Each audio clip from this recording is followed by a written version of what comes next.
Les pays occidentaux sont endettés depuis des décennies. Ce n'est pas nouveau. Et le problème, ce qui est grave, c'est qu'aujourd'hui, les États-Unis entraînent l'ensemble du monde dans leurs dettes et mettent l'ensemble du monde au bord de la faillite financière. C'est-à-dire, si les États-Unis s'effondrent, comme vous pensiez que ça peut arriver, et ça peut arriver, et si le dollar s'effondre, si le dollar n'est plus la monnaie de référence, ça va entraîner une très grave crise financière. Le système capitaliste veut l'enrichissement. Pour l'enrichissement, il lui faut l'accès aux matières premières, la liberté de commerce, le contrôle donc des activités économiques. Ce contrôle des activités économiques ne peut se faire que par le pouvoir politique. Pour ce pouvoir politique, on utilise ce qu'on appelle l'État. Alors ce pouvoir politique utilise l'État pour faire en sorte que les rapports de production qui sont favorables au capitalisme, c'est-à-dire la façon dont on organise l'économie, en faveur de celui qui a le capital, et non pas en faveur de celui qui travaille. Il faut que ce système puisse perdurer, perdurer, perdurer. Croyez-vous que ceux que vous allez esclavagiser vont vouloir rester esclavagisés? Non. Donc vous devez utiliser des systèmes pour que les rapports de production se reproduisent. C'est ce qu'on appelle la reproduction des rapports de production. Et qu'est-ce que fait le capitalisme? Eh bien, le capitalisme utilise deux choses. L'État, dans son aspect répressif, ce qu'on appelle l'appareil répressif d'État. Système politique, justice, armée, police, pour faire régner son ordre, que lui a décidé. Alors pour ça, il utilise des politiques, des politiciens qu'il finance, parce que si vous voulez être président aux États-Unis, en France, en Russie ou ailleurs, il vous faut de l'argent. Qui va vous donner cet argent? Ce ne sont pas les pauvres, ce ne sont pas les chômeurs, ce ne sont pas ceux qui vont gagner 50 $ par mois. Ceux qui vont vous donner l'argent sont les capitalistes. Et c'est eux qui vont, en vous aidant, en vous produisant, faire en sorte que vous défendiez leur politique. Donc, une fois qu'ils sont au sommet de l'État, les lois sont organisées de manière à défendre le système capitaliste. Donc, on utilise l'appareil répressif d'État, comme l'ont fait les colonisateurs, pour prendre les matières premières, pour gagner plus d'argent, la finalité du capitalisme. Mais de l'autre côté, on sait que les peuples, même face à un appareil répressif d'État, peuvent se révolter, peuvent dire non. Et quelquefois renversent l'appareil répressif d'État. C'est ce qui s'est passé en Chine, en Corée du Nord, au Vietnam, au Cambodge, en Russie, en Mongolie, en Ukraine, dans beaucoup de pays. Donc pour éviter qu'il y ait une lutte des classes trop forte entre les capitalistes et le peuple, entre les exploiteurs et les exploités, au-delà de l'appareil répressif d'État, le capitalisme utilise ce qu'on appelle les appareils idéologiques d'État. C'est-à-dire, il achète une sorte de consensus sur son système. De quelle manière? Par l'école. Les enseignements ne sont jamais neutres.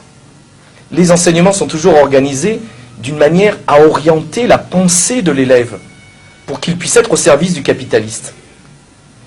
Les églises, vous le savez, vous, dans votre histoire coloniale, combien les églises ont été au service du pouvoir colonisateur, c'est-à-dire du capitalisme. La famille, dans laquelle on apprend les valeurs, il faut respecter son patron, il faut respecter ceci.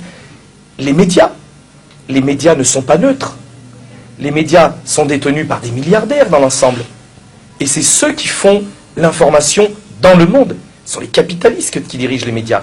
Les partis politiques, qui financent les partis politiques en grande majorité dans la plupart des pays du monde? Et ce sont ceux qui ont l'argent. Ce sont ces capitalistes qui mettent à la tête des États ou à la tête de ministères des gens qui leur seront favorables. Donc, le capitalisme, là, vous voulez sa fin, vous voulez sa mort, mais lui utilise les appareils répressifs d'État.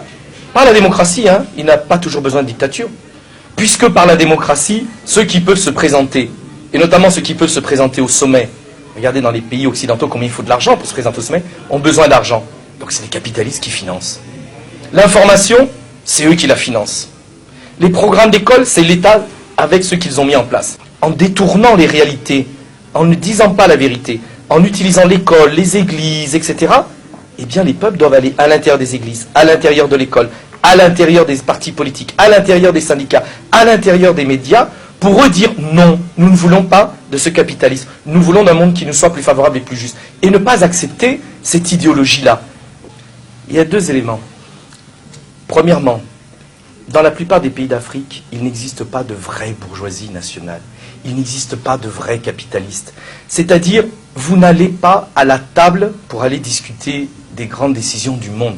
Où sont les grands capitalistes africains qui viennent discuter à Davos chaque année? Le temple du capitalisme, ce grand congrès du capitalisme mondial à Davos.